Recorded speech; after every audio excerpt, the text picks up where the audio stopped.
उनको सजदा करने के लिए या अल्लाह आप कहते हैं, जबकि दुनिया में इनसे ज्यादा ताकतवर और खूबसूरत चीजें आपने बनाई हैं। तो हम लोगों को समझ में नहीं आ रहा है कि वजह क्या है कि आप इनको सजदा करने के लिए,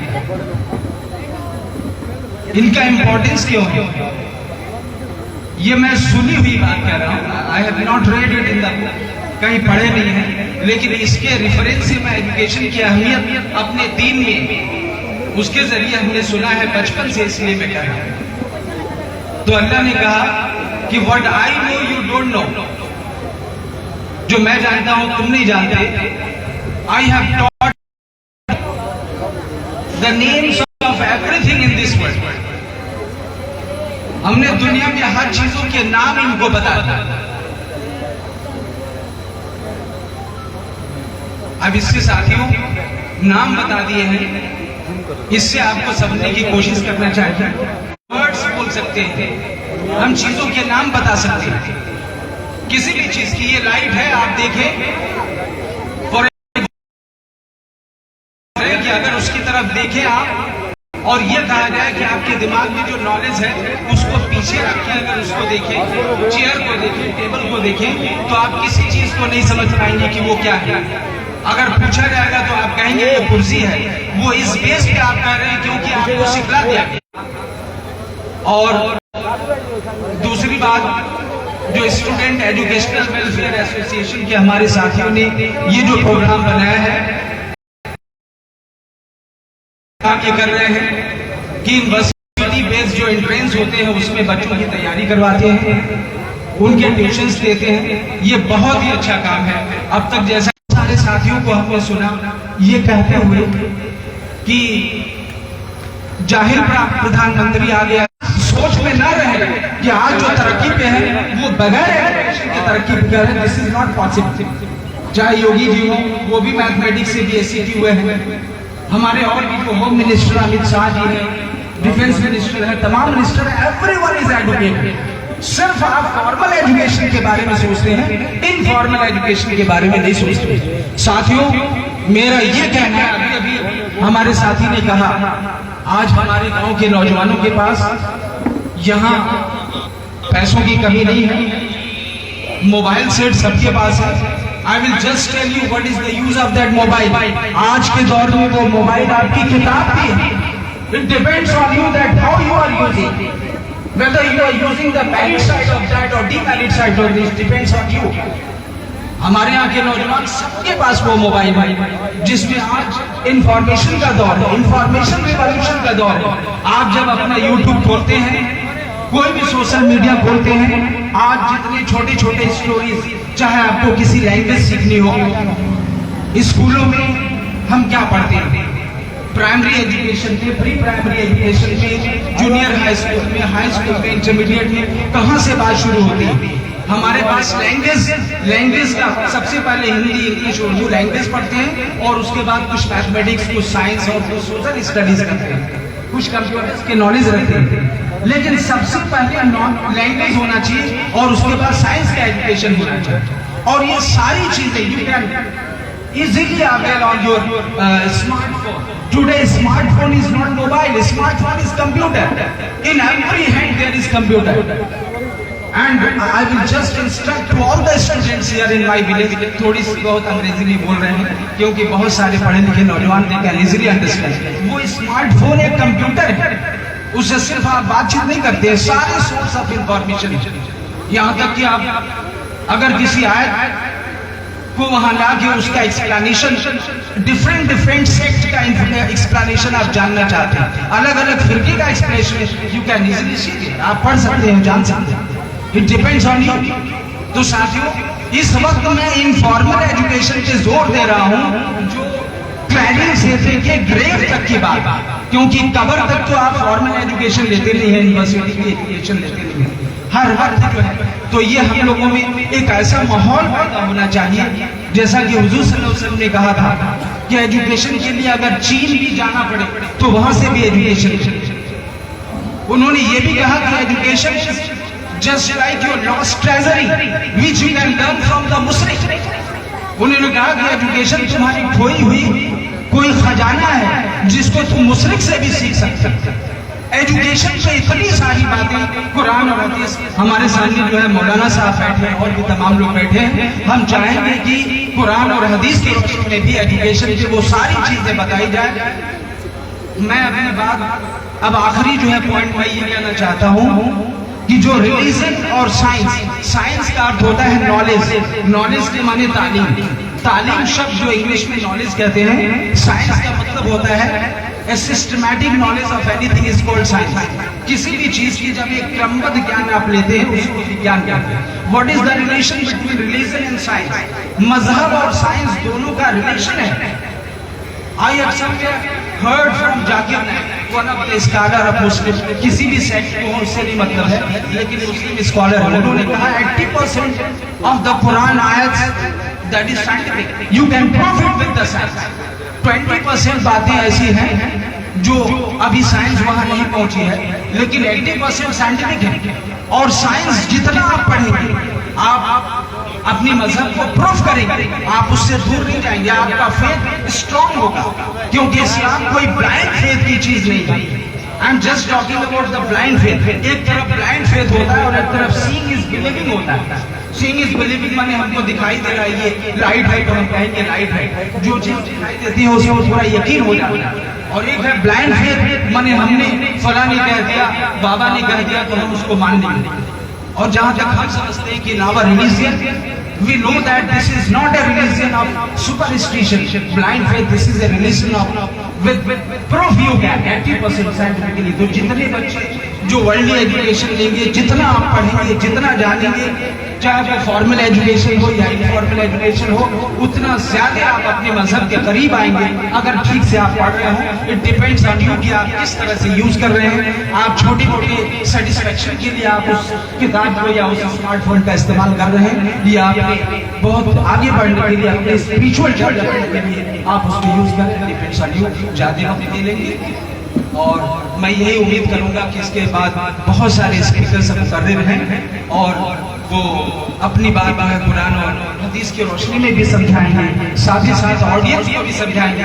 देखिए यहाँ ऑडियंस बैठी है, जो भी यहाँ स्पीकर आएंगे वो अपनी बात कहेंगे। कोई जरूरी नहीं है कि इनकी सारी बातें आपको पसंद आए, आपको नापसंद भी आ सकती है। इसीलिए इस स्टेज पे ये ऐसा प्रोग्राम हमारे साथियों ने रखा है ताकि हर कोई अपनी बात कहें और हम सब उस पूरे ऑडियंस को सीक्रेटली जो है सबको एजुकेट कर सकते। और ये हवा पूरे गांव में जानी चाहिए ताकि तालीम के ऐसे प्रोग्राम और भी होते रहें और हमारे एजुकेशनल डेवलपमेंट होता रहे।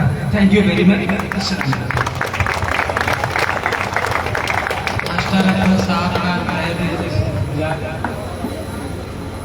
प्रोग्राम को आगे बढ़ाते हुए मैं गुजारिश करना चाहूँगा जनाब मौलाना सैयद शुएब साहब से कि वो मंच पर आएँ और तालीम के बारे में बताएं। उन्हें सम्मानित करने के लिए मैं जनाब साबिर शेख से गुजारिश करूँगा कि वो मंच पर आएँ और उन्हें सम्मानित करें।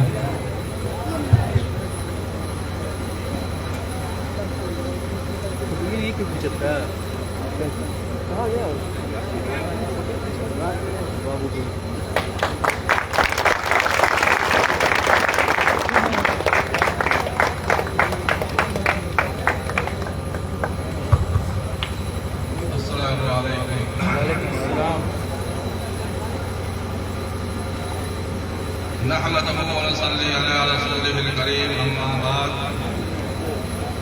औज़ु बिल्लाहि मिनश शैतानिर रजीम, बिस्मिल्लाहिर रहमानिर रहीम। इक़रा बिस्मि रब्बिकल लज़ी खलक़, खलक़ल इंसान मिन अलक़।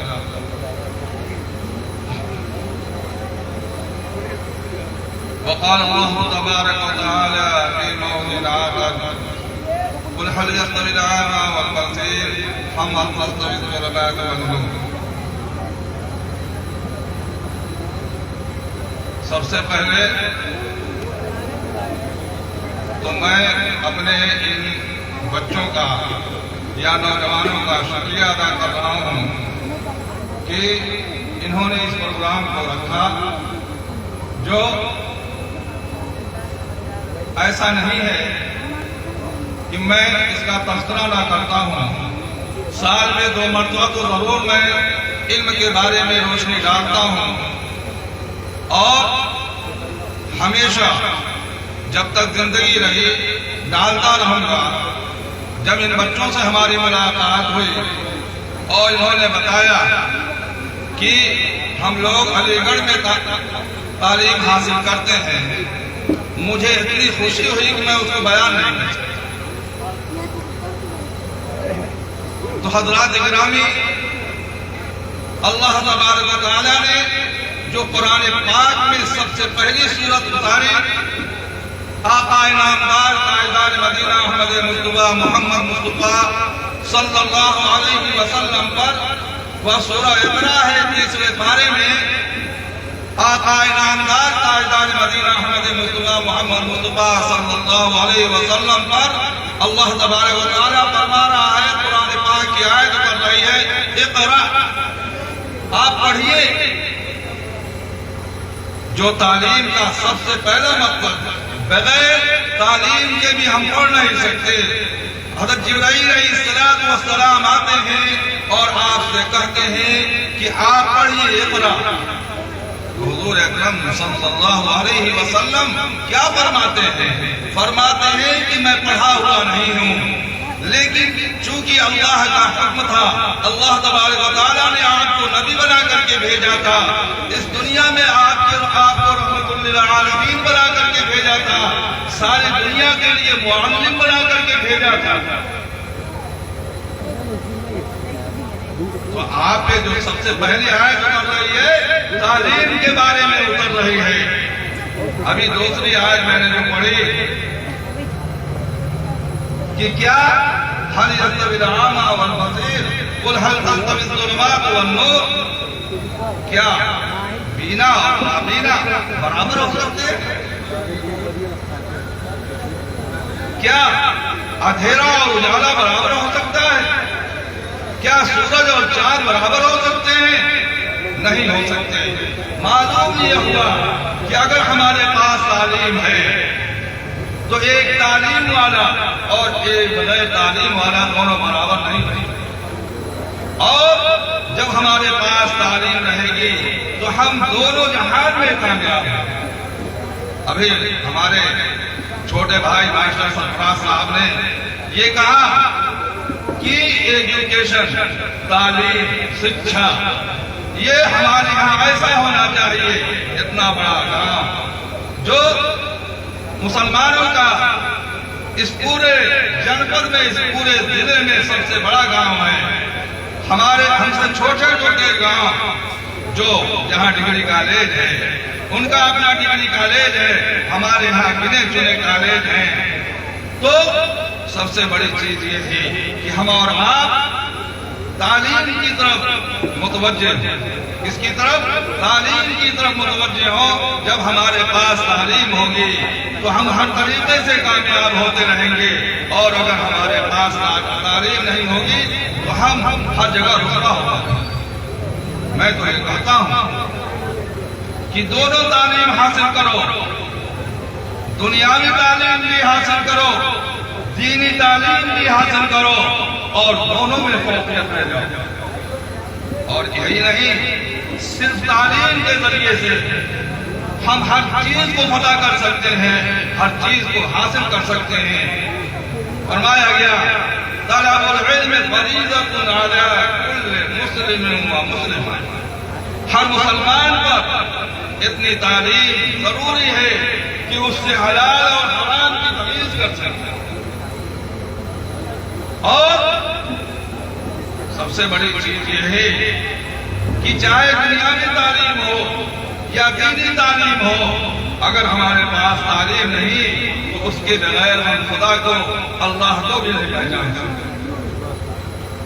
फरमाया मोहम्मद अरबी सल्लल्लाहु अलैहि वसल्लम ने उतलुबुल इल्म वलो कान बिस्सीन, अभी हमारे भाई अहमद साहब ने कहा कि मोहम्मद अरबी सल्लल्लाहु अलैहि वसल्लम ने फरमाया कि चाहे तुम्हें चीन का सफर करना पड़े, फरमाया नबी अकरम सल्लल्लाहु अलैहि वसल्लम ने कि उतलुबुल इल्म वलो कान बिस्सीन, अगर तुम्हें इल्म हासिल करने के लिए दुनिया की किसी जगह जाना पड़े, तुम तालीम हासिल करो।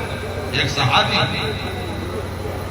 नाम नहीं याद आ रहा है, मोहम्मद अरबी सल्लल्लाहु अलैहि वसल्लम के पास कहीं से एक खत आया, सहाबी को दिया कि तुम इसको पढ़ो। और उस वक्त मोहम्मद अरबी सल्लल्लाहु अलैहि वसल्लम ने यह फरमाया कि इस जुबान को तुम सीख लो। तिबरानी जुबान के बारे में आता है कि हुजूर अकरम सल्लल्लाहु अलैहि वसल्लम ने उस सहाबी से फरमाया कि इस जुबान को तुम सीख लो, मालूम हुआ जुबान कोई हो। हमें और आपको हर जुबान में तालीम हासिल करनी चाहिए। अभी हमारे भाई अफरोज साहब ने एक बहुत अच्छी बात कही। क्या कहा इन्होंने? ये जो मोबाइल आ रहा है, जिस तरीके का हम इस्तेमाल करेंगे उस तरीके से वो काम आएगा। अच्छी चीज के लिए इस्तेमाल करेंगे तो अच्छी चीज के लिए इस्तेमाल होगा, गलत चीज के लिए इस्तेमाल करेंगे तो वो गलत चीज के लिए इस्तेमाल होगा। वो तो एक डिक्शनरी, एक लुगत, अगर हम उसको इस्तेमाल करते हैं तो वो मोबाइल हमारे लिए लुगत का काम करेगा, डिक्शनरी का काम करेगा। लेकिन हम और आप उसको इस तरीके से ना इस्तेमाल करके दूसरे तरीके से इस्तेमाल करते हैं। तो मैं सभी अफराद से और खास करके अपने नौजवान बच्चों से जो अभी मेरे तालीम है उनसे मैं दरख्वास्त करूंगा कि तालीम इस तरीके से हासिल करो कि गोया कि इसके अलावा तुम कुछ जानते हैं। जिस मैदान में तुम चलो, खेल के मैदान में आओ तो इस तरीके से खेलो कि खेल के अलावा तुम कुछ नहीं जानते। तालीम के मैदान में आओ तो इस तरीके से तालीम हासिल करो कि तालीम के अलावा तुम कुछ नहीं जानते। और ये सिर्फ बच्चों के ही लिए नहीं, बच्चे और बच्चियों दोनों के लिए जरूरी है कि इस तरीके से हम तालीम हासिल करें कि हमारा नाम दुनिया में रोशन हो, हमारा नाम दुनिया में रोशन हो। और ये कब होगा? जब हम और आप दिल को लगा करके और एक सुई के साथ तालीम हासिल करने में लग जाएंगे तो यकीन जानिए यहां से एक इंजीनियर भी निकलेगा, एक डॉक्टर भी निकलेगा, एक फौजी भी निकलेगा, एक कलेक्टर भी निकलेगा, एक बहुत बड़ा सियासतदान भी निकलेगा और एक बहुत बड़ा अल्लाह वाला भी निकलेगा। और सबसे बड़ी चीज ये है कि हम हर चीज को साथ लेते हुए एक वहदहु ला शरीक को मानने वाले बन जाए, जो उसने हुक्म दिया है अपने प्यारे मोहम्मद अरबी सल्लल्लाहु अलैहि वसल्लम को। क्या हुक्म दिया? मोहम्मद अरबी सल्लल्लाहु अलैहि वसल्लम को यह हुक्म दिया। कुरान पाक की आयत है, कुल इन कुंतुम तुहिब्बूनल्लाह फत्तबिऊनी युहिब्बुकुमुल्लाह व यग़फिर लकुम ज़ुनूबकुम वल्लाहु गफूरुर रहीम। कि सबसे ज्यादा महबूब चीज, सबसे ज्यादा महबूब हम और आप अपने आका मोहम्मद अरबी सल्लल्लाहु अलैहि वसल्लम को बना लें। जब हम और आप अपने आका मोहम्मद अरबी सल्लल्लाहु अलैहि वसल्लम को बना लेंगे तो गोया कि हम दीन में भी कामयाब और दुनिया में भी कामयाब हो जाएंगे। एक बात मेरे भाई ने कही, अफरोज साहब ने, कि अल्लाह तबारक व तआला ने जब आदम अलैहिस्सलाम को पैदा किया और फरिश्तों को यह हुक्म दिया कि हज़रत आदम अलैहिस्सलाम का सजदा करो, तो चूंकि फरिश्ते से तो नूर से बने हुए हैं, लेकिन जिन्नातों का सरदार जो इब्लीस है उसकी पैदाइश आग से हुई थी। आग की ये खासियत है कि वो ऊपर जाती है, मिट्टी की खासियत है कि वो नीचे आती है। उसके दिल में ये बात पैदा हुई कि हम कैसे इसको सजदा करें, लेकिन अल्लाह ताला ने इसी को कुरान पाक के अंदर इरशाद फरमाया, पहले पारे के अंदर इरशाद फरमाया, वइज़ क़ाल रब्बुका लिल मलाइकति इन्नी जाइलुन फिल अर्दि खलीफा क़ालू अतजअलु फ़ीहा मन युफ़सिदु फ़ीहा व यस्फ़िकु दिमा व नहनु नुसब्बिहु बिहम्दिका व नुक़द्दिसु बिक। हज़रात गिरामी, अल्लाह ताला ने इस इंसान को सबसे अफजल जितनी मखलूक अल्लाह तआला ने इस दुनिया में बनाई है, इस इंसान को सबसे अफजल बनाया है। मेरे भाई ने एक बात और कही, वो क्या कहा? साइंस के बारे में कहा। तो साइंस जितनी ज्यादा तरक्की साइंस करेगी, उतनी ज्यादा तरक्की इस्लाम करेगा।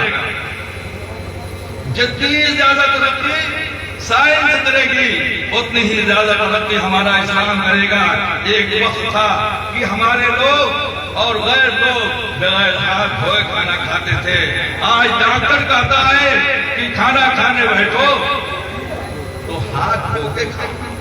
और हमारा इस्लाम आज से 1400 साल पहले ये बता दिया कि जब तुम खाना खाने बैठो तो हाथ को खूब अच्छी तरीके से धुल लो। और यही नहीं, आज तो ये कह रहा है डॉक्टर कि खूब मल लो।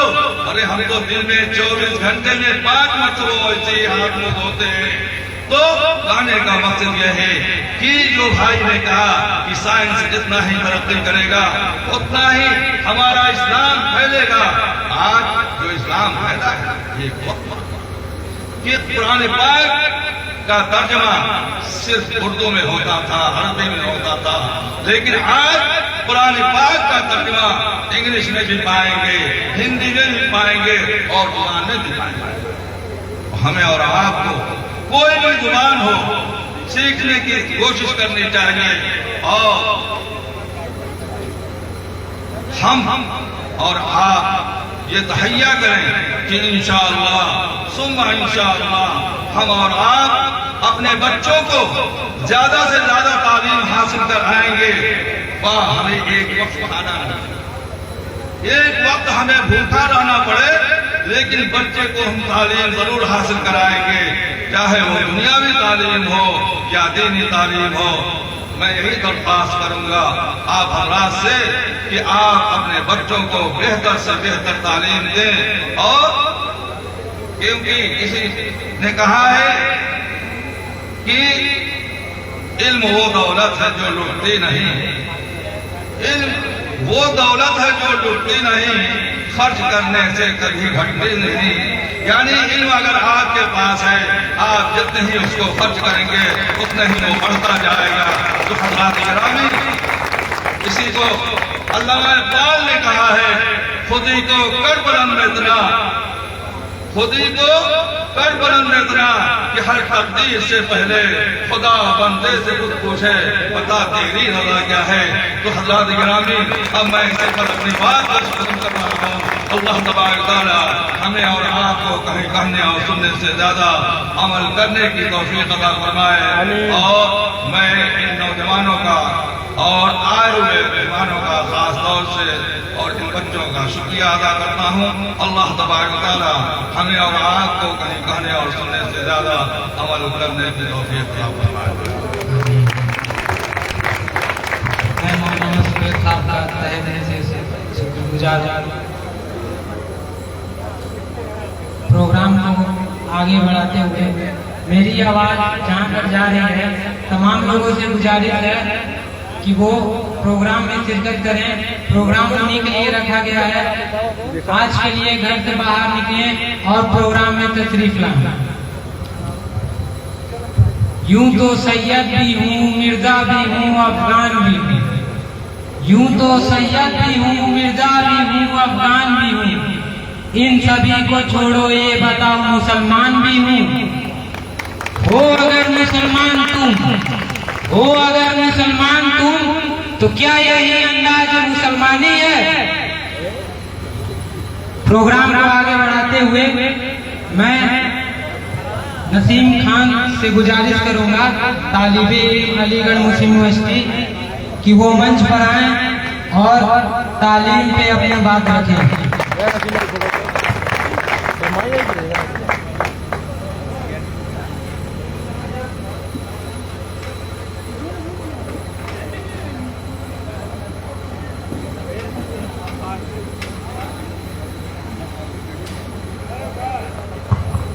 नहमदहु व नुसल्ली अला रसूलिहिल करीम, अम्मा बाद, फ़ऊज़ु बिल्लाहि मिनश शैतानिर रजीम, बिस्मिल्लाहिर रहमानिर रहीम। सदर जलसा, मेहमान खुसूसी, मेहमान आज़ादी और यहाँ बैठ रहे तमाम मेहमान और मेरी दीनी माएँ और बहनें, अस्सलाम वालेकुम व रहमतुल्लाहि व बरकातुहू। आज मेरे इस तकरीर का उन्वान है तालीम की अहमियत और उससे तालीम के ना होने से जो परेशानियां हैं उनका हल कैसे निकालना। कुर्सियां अभी खाली हैं, कुछ लोग इधर उधर बैठे हैं, उनसे गुजारिश करता हूं कि कुर्सियों को भर दें। जो लोग शौक में बैठे हैं उनसे गुजारिश है कि कुर्सियों पे आगे बैठ जाएं।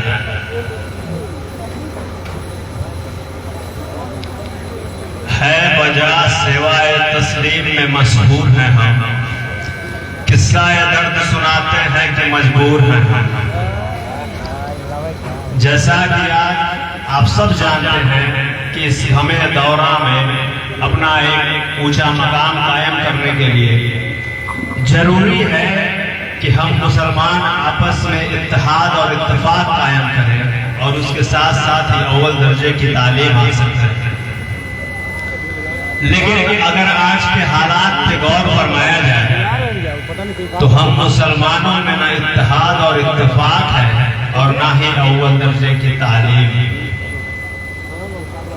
हालात हाथ से इस कदर निकल चुके हैं कि अगर किसी को खबर लगती है कि फलाने का लड़का इस ऊंचे मकाम पे पहुंचने वाला है या कुछ अच्छा कर रहा है तो साजिशें होने लगती है कि उन्हें नीचे कैसे लाया जाए, कैसे फंसाया जाए। महफिल में बैठे हुए तमाम लोग समझदार हैं, इशारा समझ रहे होंगे कि ये इशारा किस तरफ का है। लाहौल बिला कुव्वत से लोगों को तालीम हासिल करना हम सब के लिए जरूरी है। यहाँ सब लोग बोल रहे हैं और मैं ये बता दूं, तालीम इसलिए हासिल करना जरूरी नहीं है क्योंकि हम एक अच्छे सैलरी वाली नौकरी करें या हमारा अच्छा मकान है। तालीम हासिल करना इसलिए जरूरी है क्योंकि ये चीज हमारे ऊपर फर्ज करार की गई है। Prophet Muhammad peace be upon him in Sunan Ibn माजा हदीस नंबर 224 नरेटेड तलबुल इल्म फरीज़तुन अला कुल्ली मुस्लिम। और मुसलमानों, तालीम हासिल करना तुम्हारे ऊपर फर्ज है। और जैसा कि मास्टर अफरोज साहब ने कहा कि अगर तालीम हासिल करने के लिए तुम्हें चीन भी जाना पड़े तो जाओ। वही एक दूसरी हदीस आती है सुनन अल तिरमिजी के हदीस नंबर 2647 में, जहां हुजूर पाक मोहम्मद सल्लल्लाहु अलैहि वसल्लम ये फरमाते हैं, मन फर्ज़ फी तलबुल इल्म कान फी सबीलिल्लाह हत्ता यरज़ु। इसका मतलब ये है, whoever goes out to seek knowledge is in the way of Allah until he returns। और तुम में से कोई भी जो तालीम हासिल करने के लिए निकलता है वो अल्लाह सुब्हान व तआला के रास्ते में निकला है, जैसा कि इरशाद फरमाया गया। और कब तक? जब तक कि वो तालीम हासिल कर लौट नहीं आता। जरा गौर फरमाइए कि हम इस चीजों पे कितना ध्यान दें। तालीम एक ऐसी मजबूत चीज है जो हमें इस काबिल बनाती है कि हम ना सिर्फ अपने हालात सुधारें बल्कि औरों को वे हालात बेहतर बना सकें। एक मिसाल के तौर पर सुनिए कि अगर हम किसी की मदद मालो दौलत से कर देते हैं, बहुत मालो दौलत किसी को दे दिया, तो वो मदद सिर्फ कुछ दिन या कुछ महीनों के लिए होगी। लेकिन वही मदद अगर इल्म की दौलत से की जाए तो ना सिर्फ उसकी बल्कि उसके आने वाले नस्लों की भी मदद होगी। अब आप इस चीज पे गौर फरमाइए कि क्या हम इस चीज पे ध्यान दे रहे हैं? क्या हम वाकई में तालीम पे जोर दे रहे हैं?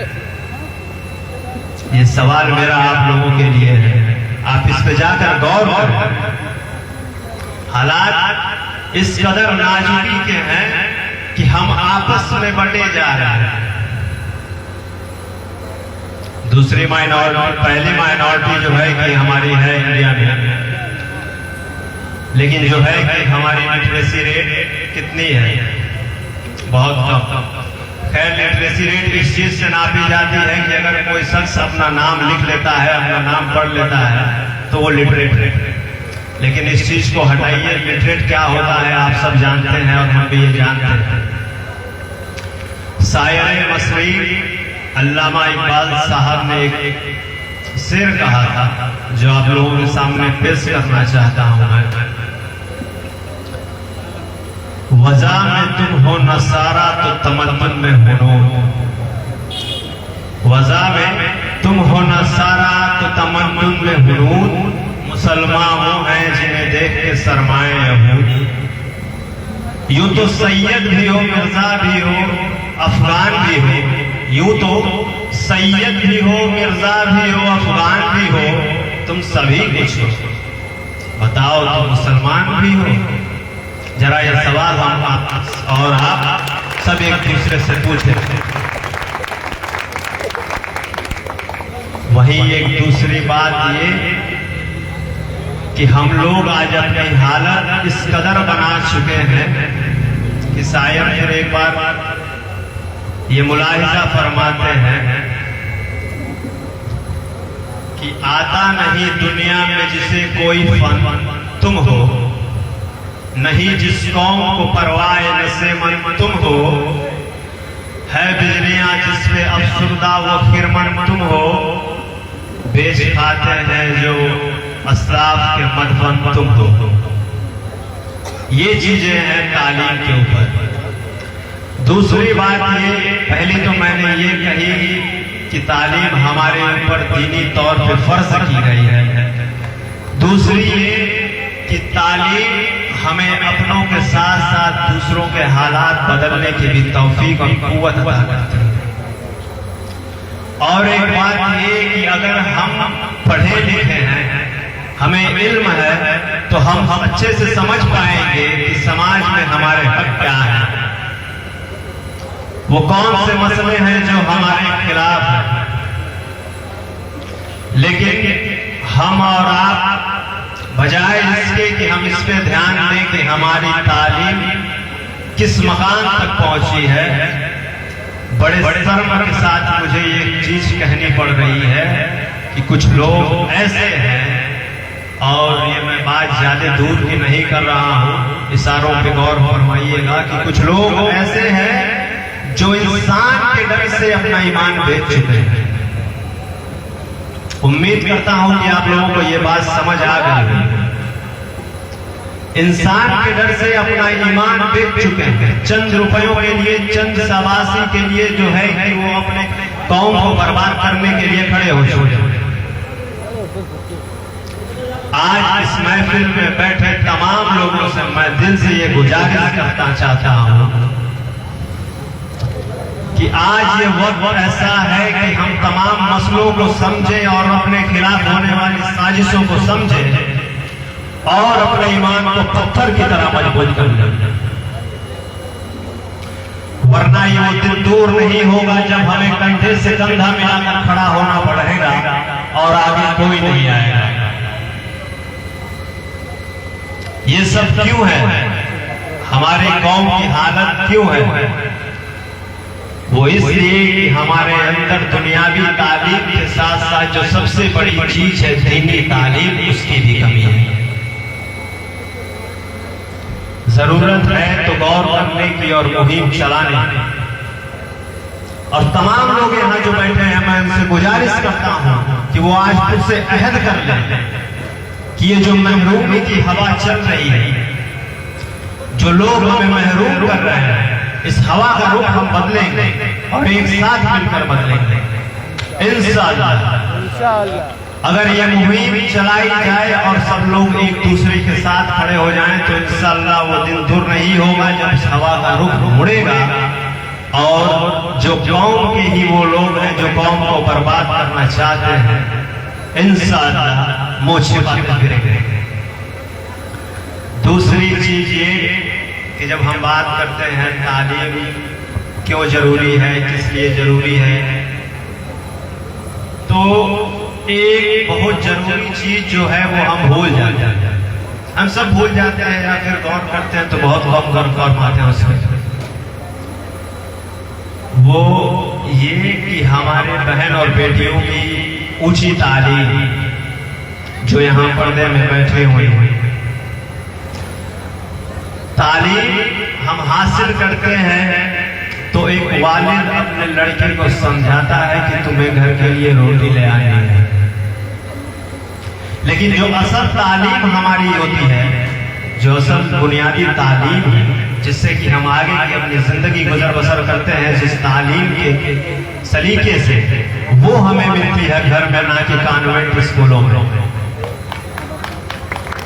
और एक चीज जब एक वालिद सिखाता है अपने बच्चे को कि तुम्हें पढ़ना लिखना है और घर के लिए रोटी ले आनी है, तो वही एक माँ ही होती है जो ये सिखाती है अपने बच्चों को कि जो रोटी तुम ले आओगे अपने घर के लिए वो किसी दूसरे के हिस्से की नहीं होनी चाहिए। मैं सलाम करता हूँ तमाम बैठी हुई माएँ और बहनों जो हमारी तालीम और हमारी परवरिश पे इतना ध्यान देते हैं। आज जरूरत ये है कि हम बच्चों के तालीम से ज्यादा बच्चियों की तालीम पे गौर फरमाएं। मेरा ये मानना है कि आज हमारी तालीम से कहीं ज्यादा हमारे बहनों की तालीम की जरूरत है। सर जॉन रिम्स कहते हैं, if you educate a boy you educate a single individual, but if you educate a woman, a girl child, you educate a nation, a generation। जिसका मतलब ये हुआ कि अगर हम किसी लड़के को तालीम देते हैं तो हम सिर्फ एक लड़के को तालीम देते हैं, एक शख्स को तालीम देते हैं। लेकिन वही तालीम अगर हम किसी लड़की को देते हैं तो वो तालीम पूरे एक नस्ल की होती है, वो तालीम पूरे एक नस्ल को दी जाती है और पूरे एक राष्ट्र को दी जाती है। और हम जरा इस चीज पे गौर करें कि क्या हम इस चीज पे वाकई में काम कर रहे हैं, क्या हमारे जो हालात। फिर आप सबसे एक बार ये कहना चाहता हूं कि अगर अभी से इस चीजों को बदला नहीं गया तो हालात और बुरे हो गए। एक चीज और मैं जो कहना भूल गया था कि गांव में कुछ ऐसे लोग हैं, या हम में से अधिकतर मान लीजिए, जो ये हालात चल रहा है उसी को अपना मुकद्दर मान बैठे। उन्होंने अपने हथियार डाल दिए हैं कि बस जो था यही था, इसके आगे कुछ हमारा भला नहीं होगा। एक जनाब थे, उनसे जब बात की गई तालीम पे तो कहे कि 20 साल से यही हूँ, दाढ़ी बाल सफेद हो गया, अभी तक कोई कुछ नहीं कर पाया, तुम लोग क्या कर लो। एक अंग्रेजी में कहावत है, ignorance is a tragedy not a bliss. अज्ञानता एक बीमारी, एक महामारी। तो जरूरत है कि हम इस बीमारी का इलाज करें इससे पहले कि ये नासूर बन जाए। और अगर उन लोगों तक मेरी आवाज पहुंच रही है तो मैं उनसे ये बता दूं कि अगर हम अपनी सोच अब नहीं बदलेंगे तो 20 साल के जगह 40 साल भी गुजर जाए, हो सकता है आने वाली नस्लों के भी दाढ़ी बाल सफेद हो जाए, तभी भी कुछ चीजें नहीं बदलेंगे। एक शेर ये है कि मेरी ख्वाहिश ये नहीं कि एक दिन की भीड़ इकट्ठी की जाए,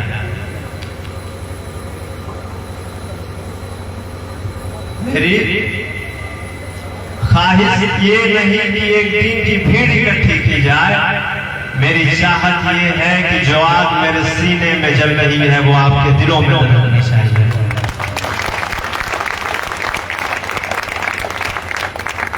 अभी जैसा हालात है और जैसी हमारी सोच है, अगर इसको नहीं बदला गया तो तो हालात ऐसे भी पैदा होंगे जिन्हें बयान करने के लिए ना हमारे पास लफ्ज होंगे और ना ही अपने आने वाले नस्लों को दिखाने के लिए हमारे पास अच्छी सूरत होगी। तो जरूरत है इस चीजों पे गौर करने के लिए, इन कमियों को ढूंढने के लिए और इनको दूर करने के लिए और इस समाज में अपना एक ऊंचा मकाम कायम करने के लिए। खैर, मुख्तसर सा वक्त है, इसलिए बातें और भी हैं पर वक्त इजाजत नहीं देता है। इसलिए मैं अपने बात को खत्म करता हूं और जाते जाते ये कहना चाहता हूं, न हम नसीब से निकलेगा न हम सफर से निकलेगा, कांटा हमारे पांव का है, वो हमें सीखेगा। अस्सलाम वालेकुम व रहमतुल्लाहि व बरकातहू। और एक चीज जो मैं आप सबसे गुजारिश करना चाहता हूं, अभी उम्र छोटी है, अगर कोई बात गलत कह गया हूं तो हम तमाम जो है कि बड़े उलेमा यहाँ बैठे हैं जो अभी आएंगे अपने बात आपके सामने रखेंगे। मैं उनसे गुजारिश करता हूं कि अगर कोई बात मैं गलत कह गया हूं तो उसके लिए मुझे माफ करें और जो है कि मेरी बात को सही करके आप सबके सामने रख सकें। शुक्रिया।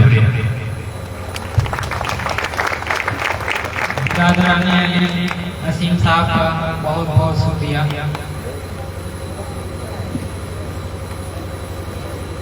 नबी करीम मोहम्मद सल्लल्लाहु अलैहि वसल्लम की एक वाक़या है, वो फरमाते हैं कि अगर एक बाप अपनी औलाद को सबसे अजीम तोहफा दे सकता है तो वो है तालीम, इल्म।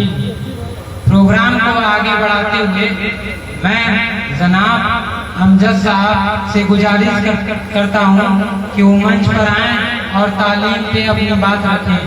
इनको सम्मानित करने के लिए मैं अमजद अजमत साहब से गुजारिश करता हूँ कि वो मंच पर आएं।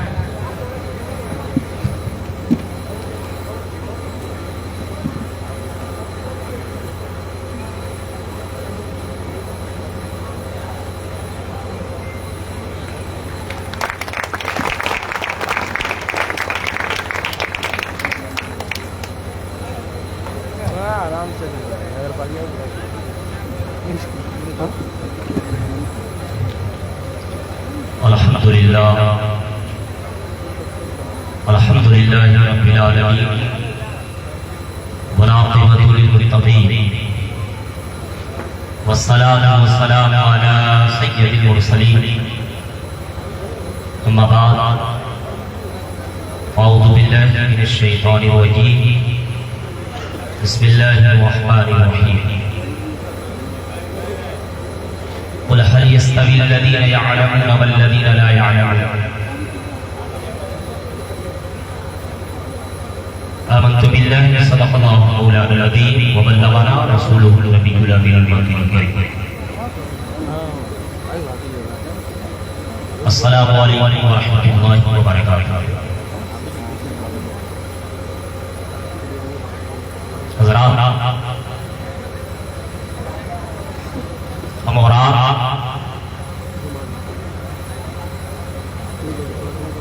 एक इल्मी दस्तरखान जिस पे हम और आप उस चुनने के लिए यहाँ पे हाजिर हुए हैं। मैं सबसे पहले अल्लामा इकबाल के इस शेर से अपनी गुफ्तगू का आगाज कर रहा हूँ। अल्लामा इकबाल ने कहा था कि कुव्वत इश्क से हर पस्त को बाला कर दे, कुव्वत इश्क से हर पस्त को बाला कर दे, दहर में नामे मोहम्मद से उजाला कर दे। हज़रात, मेरे लिए बेहतर होगा कि आप तालियों से मेरी हौसला अफजाई ना करें। नहीं है दाद का ताली पे पर्दे आज़ाद, कम से कम सुन तो लो मेरी फरियाद। बरगे हिना पे लिखता हूं मैं दर्द दिल की बात, शायद की रफ्ता रफ्ता पहुंचे दिल दुआ के साथ। हज़रात,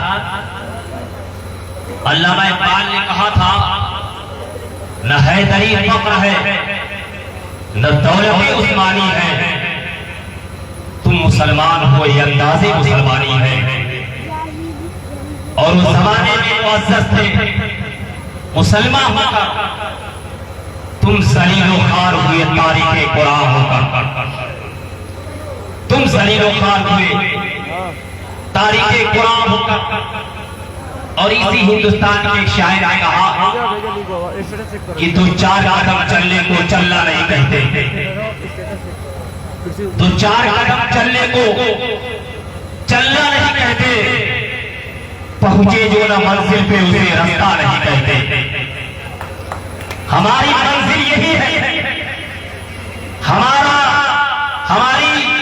हमारी मंजिल यही है कि कौम मुस्लिम का कोई बच्चा जो है वो जाहिल ना रहे, बल्कि कौम मुस्लिम के हर बच्चे में इल्म मुस्तफा को डाल दिया जाए, इल्म नूर को डाल दिया जाए, और वो इल्म डाला जाए जिससे उसकी दुनिया भी रोशन हो और उसकी आखिरत भी रोशन हो जाए।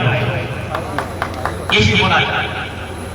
और मैं आपका बहुत कीमती वक्त नहीं दूंगा। 2-4 कदम चलने को चलना नहीं कहते, पहुंचे जो ना मंजिल पे उसे रास्ता नहीं कहते। मैंने तो माना कि मियां हम तो बुरे से भी बुरा है, कुछ लोग तो अच्छों को भी अच्छा नहीं कहते, कुछ लोग तो अच्छों को भी अच्छा नहीं कहते। और जो लोग के शायर ने कहा था कि तरीके मुस्तफा को छोड़ना है वजह बर्बादी, तरीके मुस्तफा को छोड़ना है वजह बर्बादी। इसी से कौम दुनिया में हुई बेकरार अपनी, इसी से कौम दुनिया में हुई बेकरार अपनी। जब तक हम कुरान की तारीफ के साथ साथ दुनिया का इल्म हासिल करते रहे, दुनिया में आगे बढ़ते रहे, जब तक हमारे दिलों में कुरान की तारीफ रही, हम दुनिया में आगे बढ़ते रहे। लेकिन आप देखिए हम सिर्फ और सिर्फ जो है दुनिया की तारीफ के पीछे भाग रहे हैं। या तो हमने कुरान को सिर्फ ताबीज और कंधे के लिए इस्तेमाल किया, या तो सिर्फ दुआ के लिए इस्तेमाल किया। अल्लामा इकबाल ने कहा था, यकीनन कुरान की आयतें तुम्हें शिफा देगी, यकीनन कुरान की आयतें तुम्हें बीमारियों की शिफा देगी, यकीनन कुरान की आयतें जब तुम्हारा कोई पूरा शख्स जिसकी रूह अटक जाए, जब कुरान की आयतों को पढ़ोगे तो उसकी बरकत से उसकी रूह आसानी से निकल जाएगी। लेकिन अल्लामा इकबाल ने कहा था, ऐ मुसलमानों, जिस कुरान से तुमने मरना सीखा, काश उसी कुरान से तुमने जीना भी सीख लिया होता। इसलिए कि ये कुरान तुम्हें सिर्फ मरने का तरीका नहीं देता, ये कुरान तुम्हें इस कायनात में आगे बढ़ने का तरीका देता है। और यही कुरान है जो तुम्हें दुनिया में पेशवा और मुबतला बनाने का भी तरीका है। लेकिन हज़रात, आज वो और आप जो बेहतरीन जिन लोगों ने इसको इस महफिल का इनेकाद किया, वो काबिल मुबारकबाद की लायक है। मैं कहा करता हूं कि हमारी नौजवान नस्ल अगर बेदार हो जाए तो मेरा ईमान कहता है कि सदियों तक मुसलमानों पे कोई सवाल नहीं आ सकता। शर्त यह है कि ये मुसलमान नस्ल बेदार हो, ये बेदार हो जाए, इनकी सोच बेदार हो जाए। और आज हमारी और आपकी हालत क्या है? कहा गया है कि सोए हुए लोगों को तो जगाया जा सकता है, लेकिन जो लोग मर गए हैं उन्हें कैसे जगाया जा सकता? जो लोग मर चुके हैं उन्हें कैसे जगाया जा सकता? हम मरे हैं, हमारी फिक्र मर गई है, हमारा एहसास मर गया है। ऐ कौम मुस्लिम, अपने तुम एहसास को बेदार करो, तुम अपने एहसास को बेदार करो। नबी आखिरुज़्ज़मा की जिंदगी को पढ़ो तो तुम उस नबी के मानने वाले हो जो कायनात में उसका कोई बेहतर इंसान आया नहीं है, ना आ सकता है, जो मुहसिन इंसानियत बन के आया, जो मौलिक कायनात बन के इस दुनिया में चमका, तो उस नबी के मानने वाले हो। थोड़ा देखे मेरे नबी ने अपने सहाबा से क्या कहा था, उतलुबू लौ कान बिस्सीन, अगर तुमको इल्म दीन की तलाश में मुल्क चीन जाना पड़े तो जाओ, लेकिन ऐसा नहीं हो कि तुम मुल्क चीन जाओ और दुनिया की सिर्फ दुनिया की तारीफ को हासिल करके तुम कहीं गुमराह हो जाओ। तुम मुल्क चीन तो जाओ, लेकिन साथ में तेरे सीने में कुरान की जाए, साथ में तेरे सीने में मुस्तफा की हदीस की जाए, साथ में तेरे सीने में मुस्तफा का पैगाम की जाए। जहां मुस्तफा का पैगाम होगा वहां अंधेरा नहीं होगा, बल्कि वहां उजाला, वहां उजाला ही उजाला होगा, वहां अंधेरा नहीं होगा। और मैं आपका कीमती वक्त रहता नहीं, बहुत सारे लोग यहाँ पे बैठे हैं। मैं तो एक तालिब इल्म हूँ, एक तालिब इल्म की हैसियत से खड़ा हूँ यहाँ पे।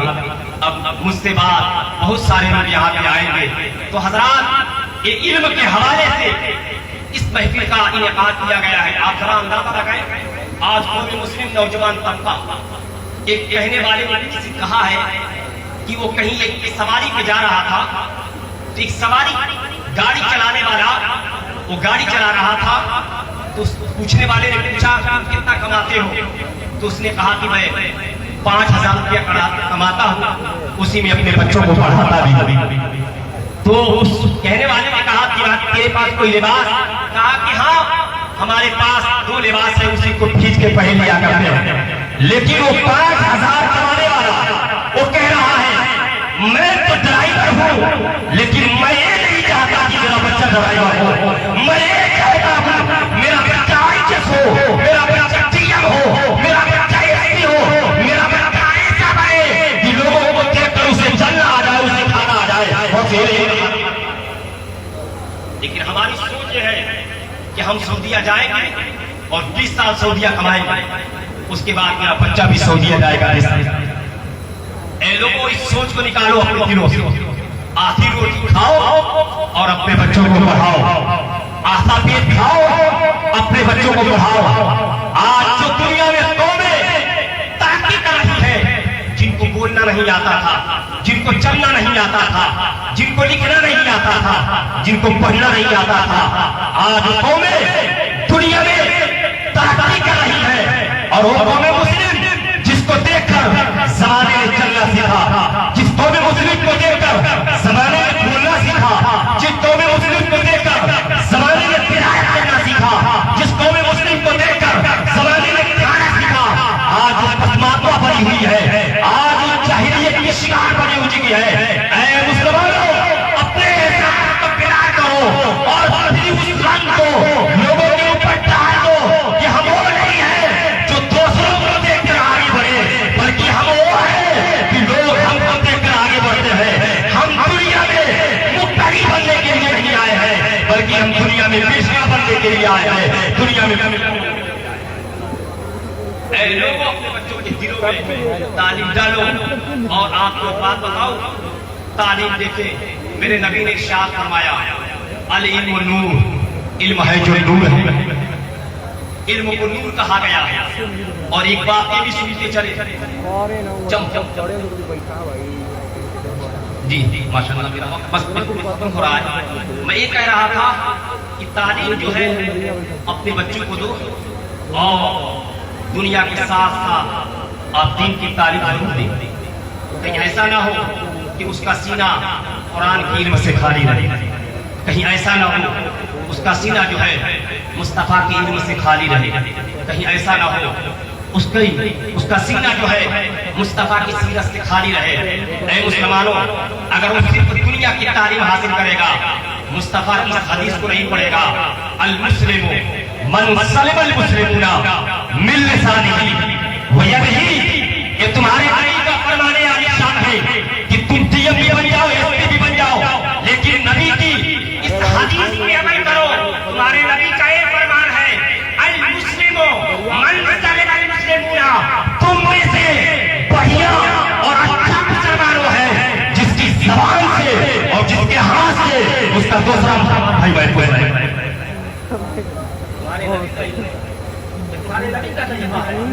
इल्म तो हासिल कर रहे हो। आज अभी एहतजाज हो रहा है, आज अगर हम दाढ़ी रखते हैं तो हमें दहशतगर्द कर दिया जाता है। ये दहशतगर्द है, जाहिर बात है, कहा ही जाएगा इसलिए कि 99% लोग दाढ़ी नहीं रखते और 1% इंसान दाढ़ी रखेगा तो जाहिर सी बात है कि उन्हें दर्शकता रह जाएगा। लेकिन एक दौर था कि जब हजरत उमर का जमाना था, 30,000 मक्का में हजरत उमर के दौरे हुकूमत में कोई भी एक का शब्द नहीं था, इसलिए कि जो मुस्तफा का कलाम होता है वो दहशत गर्दी फैलाने के लिए बल्कि दहशत गर्द को दफन करने के लिए पैदा होता है और दुनिया से करने के लिए पैदा होता है। अभी हिजाब की आवाज उठी, क्या आप इसी हिंदुस्तान में रहते हैं? सिखों को आप नहीं देखते? बस हम अपनी गुफ्तगू को खत्म कर रहे हैं। एजुकेशन पे हो रहा है, चाहिए कि हमें दुनिया के साथ साथ दीनी तालीम हो। अल्लाह ताला हम सबको अमल सालिह की तौफीक अता फरमाए और हमें और आपको दुनिया की तालीम और दीन की तालीम दोनों एक साथ हमें हासिल करने की तौफीक अता फरमाए। बस इसी चंद जुमलों के साथ मैं अपनी गुफ्तगू को खत्म कर रहा। काफी मुरादाबादी ने कहा था, कोई गुल बाकी रहेगा ना चमन रह जाएगा, बस रसूलुल्लाह का दीन हसन रह जाएगा। अच्छे अच्छे कपड़ों पे नाज़ा के महबूब इस तरह बेजान के खाली कपड़ा रह जाएगा। अस्सलाम वालेकुम। जनाब अमजद साहब का बहुत बहुत शुक्रिया। प्रोग्राम को आगे बढ़ाते हुए मैं जनाब अब्बास सर से गुजारिश करूंगा कि वो मंच पर आएं और अपनी बात रखें। इनको सम्मानित करने के लिए मैं कामरान हसीब को से गुजारिश करूंगा कि वो मंच पर आएं।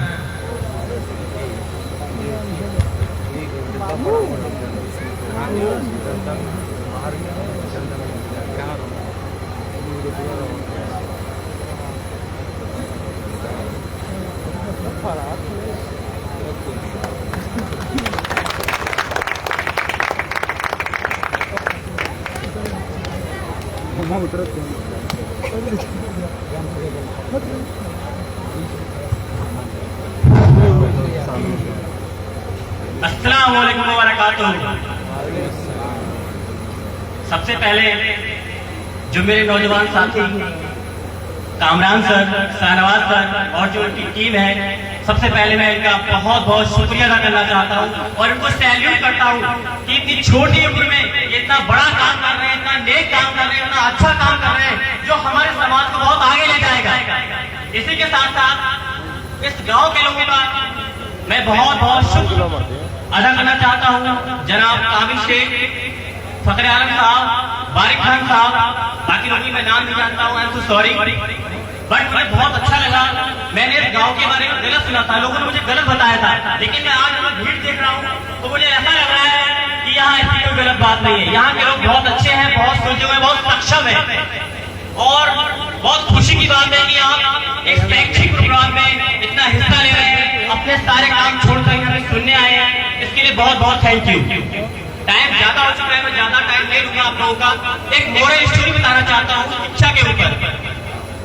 एक बार क्या हुआ कि एक बाज का बच्चा मुर्गियों के झुंड में गिर गया, जहां मुर्गियों के 3 बच्चे थे।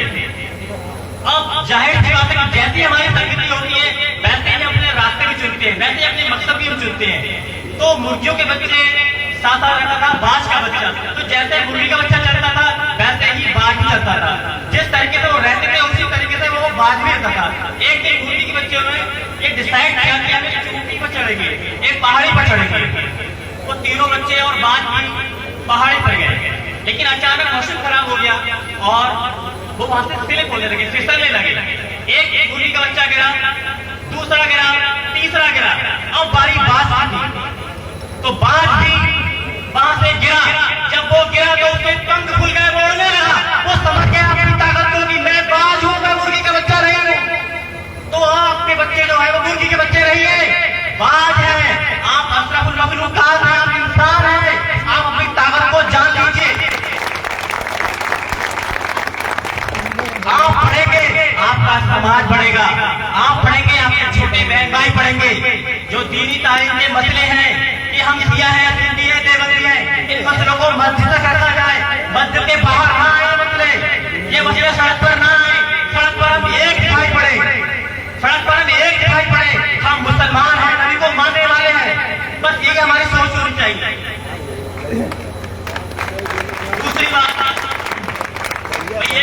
चाहता हूँ, जब से मैं सूरजपुर में आया हूँ, मैंने एक बात बहुत मेरा पर्सनल ऑब्जर्वेशन रहा है, जो हमारी मुस्लिम समाज की माँ है वो इतनी कमजोर क्यों है। मैंने बहुत देखा है जो हमारी हिंदू माँ होती है बहुत गरीब होती है, बच्चों को मोरल लेसन पढ़ाती है, वो गीता महाभारत पढ़ाती है, लेकिन हमारी मुस्लिम माँ ऐसे मोरल लेसन क्यों नहीं पढ़ाती बच्चे को। हम हमारे कॉलेज में जब भी कोई कंप्लेंट की जाती है बच्चे के साथ, तो हम बच्चे को बोलते हैं कि पेरेंट्स को लेकर आइए। तो बच्चा क्या करता है, पेरेंट्स को लेकर नहीं आता है, वो अपने पड़े किसी चाचा को किसी भाई को लेकर आता है। कभी कभार उसकी माँ जब आती है, हम उससे पूछते हैं आपके बेटे के पास फोन कहाँ से आया, तो वो कहती सर हमको नहीं पता। अरे भाई क्यों नहीं पता, बेटा आपका है, बिगड़ेगा आपका घर, आपका बिगड़ेगा, आप क्यों पता नहीं करती, तुम कहाँ घूम के आ रहे हो। दूसरी बात, मदनपुर का 10 साल का बच्चा गाड़ी चलाता है, उसके पास फोन है, वो सारी शालीनताएं हैं। अरे जब आप इतनी सारी छूट देंगे तो बच्चा पढ़ेगा क्या। आपने क्यों नहीं बताया कि तेरे पापा कहीं काम करते हैं तभी पैसा आता है मुश्किल से हमारे घर में, तुझे पढ़ना चाहिए, तुझे सीखना चाहिए, तुझे रोज कॉलेज स्कूल जाना चाहिए। हमारी माएँ क्यों नहीं बताती बच्चों को। एक हिंदू माँ जब होती है, मेरा पर्सनल ऑब्जर्वेशन रहा है गोला के अंदर सर्दियों में बच्चों के पैर के पास जूते नहीं थे, स्वेटर नहीं था, लेकिन बच्चे डेली कॉलेज पढ़ने आते थे। और हमारे बच्चे जब पढ़ने जाते हैं तो इतना शोर करते हैं, इतनी गलत बातें करते हैं, टीचर को डिस्टर्ब कर देते हैं। बहुत शर्म आती है कि हम कैसे मुसलमान हैं, किस समाज से मुसलमान हैं। ये तो सब लोगों ने देख ही लिया है ना कि हमारी क्या दशा है समाज में, हम कहाँ खड़े हैं। एक बात और कहना चाहता हूँ यहाँ के लोगों से, देखिए बंगाल में राजा राम मोहन राय हुए, उन्होंने अंग्रेज शिक्षा पे बहुत जोर दिया, वहां पे सती प्रथा रोकी, बाल विवाह रोका। तो बंगालियों ने अपना फरिश्ता माना, अपना नेता माना, जिसने हमारे समाज को बुराई को दूर कर दिया और हमें आगे लेकर आया। अब आइए दलित वर्ग में भीमराव अम्बेडकर जिन्होंने संविधान का निर्माण किया, उनके कानून बताए, उनके हक बताए, उन्होंने उस समाज ने अपने नेता माना। बट हमारे समाज ने क्या किया, यदि कोई शिक्षित होता है, कोई शिक्षा में आगे बढ़ता है तो उसकी बुराई की जाती है, उसकी खिलाफत की जाती है, उसकी बात की जाती है, उसे समाज में एक गलत स्थान दिया जाता है। ऐसा क्यों है हमारे समाज में, हम उसे अच्छा क्यों नहीं समझते। तीसरी बात मैं बेटियों के लिए कहना चाहता हूँ, देखिए जो बेटी होती है, जो बहन होती है, वो पारस होती है। जॉर्ज बर्नार्ड शॉ ने कहा था, daughter is the diamond of the family. जो बेटी होती है पारस होती है, सोना होती है, हीरा होती है। तो उस बेटी को समझना चाहिए अपनी अहमियत, अपनी इज्जत और आप उस तरीके से काम करें। मैं 2 लाइन बोलना चाहता हूँ बेटियों के लिए, समाज समाए। बोए जाते हैं बेटे, उगाती हैं बेटियां, खाद पानी दिया जाता है बेटों को, लहलहाती हैं बेटियां। सताते हैं ये बेटे, हंसाती हैं बेटियां, जब साथ छोड़ जाते हैं ये बेटे तो साथ निभाती हैं बेटियां। ये बेटियां बहुत प्यारी होती हैं बेटियां। जैसा कि अभी मेरे काबिल दोस्त ने बताया था बेटी के बारे में, जब एक बेटी पढ़ती है तो उसकी 7 नस्लें पढ़ती हैं, एक राष्ट्र का निर्माण करती है माँ, क्योंकि माँ ही हमारी पहली शिक्षिका होती है, वही हमारी पहली टीचर होती है। इसलिए बेटियों को खूब पढ़ाना चाहिए, उन पे बहुत ध्यान देना चाहिए, उनके पढ़ाई लिखाई पर। देखिए एक बेटी जब पढ़ाई लिखाई करके पॉलिटिक्स में जाती है तो वो इंदिरा गांधी बनती है, एक बेटी जब साहित्य पढ़ती है तो सरोजिनी नायडू बनती है, एक बेटी जब प्रशासन में पढ़ाई पढ़ती है तो अरुंधति राय बनती है, एक बेटी जब खेल खेल के साइना नेहवाल, सानिया मिर्जा, पीवी सिंधु बनती है, एक बेटी जब पढ़ने की बनती है तो वो प्रियंका चोपड़ा बनती है। आप बेटियां किसी से कम नहीं होती है, आप आगे बढ़िए, आगे बढ़िए। मैं एक गाने के साथ अपने बोल खत्म करना चाहता हूँ। हालांकि यह गाना मुनासिब नहीं लग रहा है मुझे, लेकिन फिर भी बताना चाह रहा हूँ। ध्यान सुनिए। आगे भी जाने ना तू, पीछे भी जाने ना तू, जो भी है बस यही पल है, देखिए पीछे हमें जानते क्या होगा, पीछे वाला आप गवा चुके हैं, पता ही नहीं क्या कर सकते हैं, और आने वाला आपको पता नहीं है। जो टाइम हमारे पास है वो ये समय है। इस पल में इतनी मेहनत कीजिए, इतनी कोशिश कीजिए, इतनी शिद्दत कीजिए कि आपकी सिफारिश करने की कोई जरूरत ना पड़े और आप अपने मकसद में कामयाब हो जाए। मैं अपनी बात को समाप्त करना चाहता हूँ दो शेर के साथ। इन सैलाबों से आंखें दो चार करो, इन तूफानों से पार करो।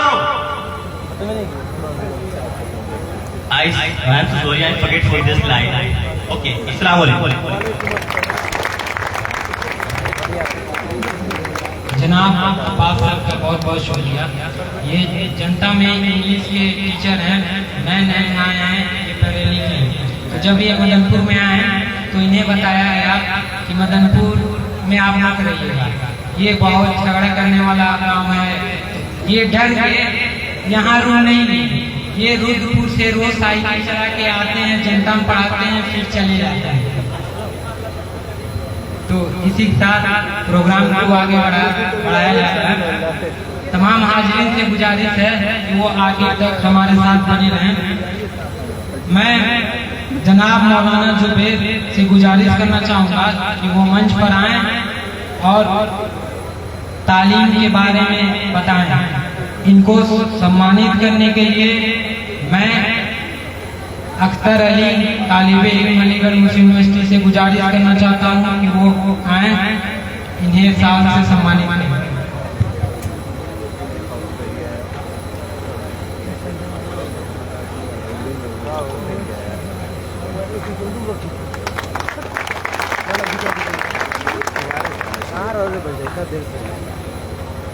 नीचे पर अरे साथ नीचे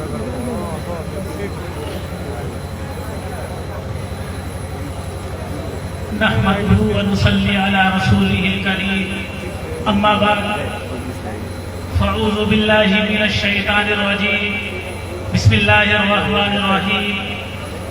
इक़रा बिस्मि रब्बिकल्लज़ी खलक़, खलक़ल इंसान मिन अलक़, सदक़ल्लाहुल अज़ीम। सबसे पहले तुम्हें स्टूडेंट एजुकेशनल वेलफेयर एसोसिएशन के तमाम मेंबरान का शुक्रिया अदा करता हूं कि उन लोगों ने मुझे इस हसीन स्टेज पर अपनी बातें रखने का मौका इनायत फरमाया, और उसके साथ साथ मैं उन्हें इस बात के लिए भी उनका शुक्रिया अदा करता हूं कि उन लोगों ने एक खूबसूरत मजलिस मुनाकिद की, तालीमी बेदारी के नाम से। तालीम हमारी जिंदगी में कितनी अहमियत रखती है, इसका अंदाजा हम अल्लाह रब्बुल इज्जत के इस कलाम से लगा सकते हैं कि अल्लाह रब्बुल इज्जत ने कुरान करीम की जो सबसे पहली वही नाजिल फरमाई, इक़रा बिस्मि रब्बिकल्लज़ी खलक़, हज़रत मोहम्मद मुस्तफ़ा सल्लल्लाहु अलैहि वसल्लम को अल्लाह रब्बुल इज्जत ने जो सबसे पहली वही भेजी, जिब्राइल अलैहिस्सलाम, आप अलैहिस्सलाम के सीने मुबारक पर जो सबसे पहली वही लेकर आते हैं वो यही है, इक़रा बिस्मि रब्बिकल्लज़ी खलक़, कि आप पढ़िए उस रब के नाम से। हुज़ूर अकरम सल्लल्लाहु अलैहि वसल्लम का जवाब क्या होता है? मा अना बिक़ारी, मा अना बिक़ारी, कि मैं पढ़ा हुआ नहीं हूँ, मैं पढ़ा हुआ नहीं हूँ। लेकिन फिर दो मरतबा, तीसरी मरतबा फिर हजरत मोहम्मद मुस्तफ़ा सल्लल्लाहु अलैहि वसल्लम ने पढ़ना शुरू किया। तो इस आयत का सबसे पहले कुरान करीम के अंदर नाजिल होना यही सबसे बड़ी दलील है कि तालीम की अहमियत क्या है इंसानी जिंदगी के अंदर, मुआशरे के अंदर। मैं ज्यादा बात नहीं करूंगा, दो तीन बातें मुझे करनी है, सारी बातें आप लोगों के सामने तफसील से आ चुकी हैं। बस 2-3 बातें हमारे मेरे जहन में है, उन्हीं बातों को मैं रखकर अपनी बात को खत्म करूंगा, वक्त भी ज्यादा हो गया है। सबसे पहले तो मैं ये कहूंगा कि हमारे गांव का जो रिवाज है कि आमतौर पर लोग सऊदी अरब कमाने के लिए जाते हैं और अपनी पूरी जिंदगी, अगर हम जायजा लें, अपनी पूरी जिंदगी 15 साल, 20 साल, 25 साल, 30 साल अपनी पूरी जिंदगी विदेश में गुजार देते हैं और पैसा कमाते हैं। किसके लिए? अपने परिवार के लिए, अपने बीवी बच्चों के लिए। लेकिन पैसा तो कमाते हैं और सारी चीजें, उनकी जरूरियात को पूरी करते हैं, लेकिन जो कमी रह जाती है वो सबसे बड़ी कमी, अच्छे से अच्छे स्कूल में उनके बच्चों का एडमिशन भी करवा देते हैं, दाखिला भी करवा देते हैं, लेकिन बच्चों की जो तरबियत होनी चाहिए और बच्चे सही तरीके से उसका इस्तेमाल कर रहे हैं कि नहीं, इसमें कमी रह जाती है। एक तो मिसाल मैं दूंगा, कभी आज ही की बात है, आपके मदनपुर की ही बात है कि आज लड़कों में झगड़ा हुआ। और क्यों हुआ? मालूम ये हुआ कि लड़के जुआ खेल रहे थे, एक लड़के ने अपना पासपोर्ट भी रख दिया, फिर अपनी बाइक भी रख दी और पैसा लेके जुए में हार गया। फिर क्या हुआ? दूसरा लड़का जो जीता था वो उसके घर पहुंच गया। उसके घर जाने के बाद उसने उसकी बाइक उठा ली, घर लेके चला आया। फिर जो बच्चा हारा था उसके वालिद साहब जाके जलील हो रहे हैं और मिन्नत कर रहे हैं, समाजत कर रहे हैं। तो आखिर मैं आप लोगों से ये पूछना चाहता हूं कि आखिर जो इतना बड़ा हादसा हुआ है तो ये क्यों हुआ? इसके असबाब क्या है? इसकी वजूहात क्या है? आप हज़रात समझदार हैं और खुद अपने दिल पर हाथ रखकर सोचें कि जरूर उन बच्चों की तरबियत में कमी रह गई होगी, उनके वालिदैन ने उनकी तमाम फरमाइशों को पूरा किया होगा, बाइक खरीद के दी होगी, मोबाइल भी दिया होगा, सारी चीजें मुहैया कराई होंगी, लेकिन जो सबसे ज्यादा जरूरी चीज थी तरबियत, तालीम, उसमें कमी आ गई। तब जाके ये वाकया पेश आया। मेरा मकसद किसी की दिल आजारी करना नहीं है या किसी के जज्बात को ठेस पहुंचाना नहीं है, ये बात मुझे यहाँ करनी नहीं चाहिए, लेकिन मेरे दिल में जज्बात थे, तकलीफ थी, जिसे मैं आप हजरात के सामने बयान कर रहा हूँ। महंगा से महंगा फोन हम अपने बच्चों को दे देते हैं, लेकिन हमारे बच्चे उसे कैसे इस्तेमाल करते हैं, जैसे मौलाना शुएब साहब ने और मास्टर अफरोज साहब ने बहुत ही अच्छे अंदाज में बताया कि मोबाइल फोन ये अगर इसे सही तरीके से इस्तेमाल किया जाए तो दुनिया भर की किताबें उसके अंदर मौजूद हैं। ये फोन मूवीज देखने के लिए नहीं बनाया गया या मूवीज डाउनलोड करने के लिए नहीं बनाया गया, इसी तरीके से गाना सुनने के लिए नहीं बनाया गया, बल्कि अगर इस फोन का सही इस्तेमाल हो जाए, सही इस्तेमाल अगर बच्चे इसका करने लगे तो इसी के जरिए से वो बहुत ही आगे बढ़ जाएंगे। जैसे कि आज 2022 चल रहा है, टेक्नोलॉजी का दौर है, चीजें बहुत आसान हो गई हैं।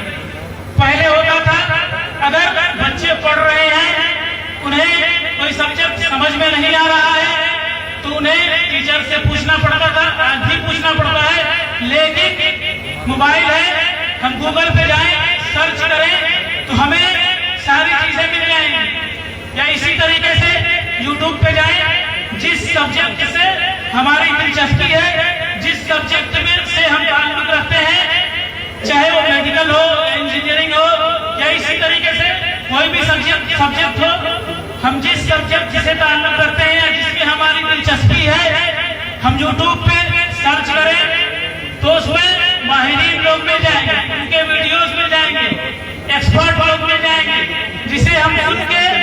समझ सकते हैं और तरक्की भी कर सकते हैं। लेकिन हमने मोबाइल को सिर्फ किस लिए इस्तेमाल किया?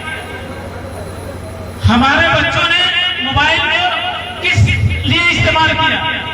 एक तो बातें और है जो मैं कहना चाहता हूं कि हमारे बच्चे, हमारे गांव में जो रिवाज आम हो रहा है, मोबाइल का इस्तेमाल हो रहा है, तो अभी 15 साल, 18 साल, 17 साल के बच्चे फ्री फायर के अंदर इतने माहिर हो गए हैं कि खुद मैंने एक बच्चे के वालिदैन से, उसके वालिद से सुना। ये बात हमने यहाँ नहीं करनी चाहिए थी, लेकिन इसके लिए मैं पेशगी माजरत चाहता हूँ और ये बात करता हूँ, दिल के दर्द के साथ कहता हूँ कि आप हजरात जानते होंगे कि एक बाप ये बात कह रहा है कि हमारे घर के बच्चे फ्री फायर के अंदर 80,000 रुपए जीत लिए और जीतने के बाद गाड़ी बुक करके रिजर्व करके गोरखपुर गए।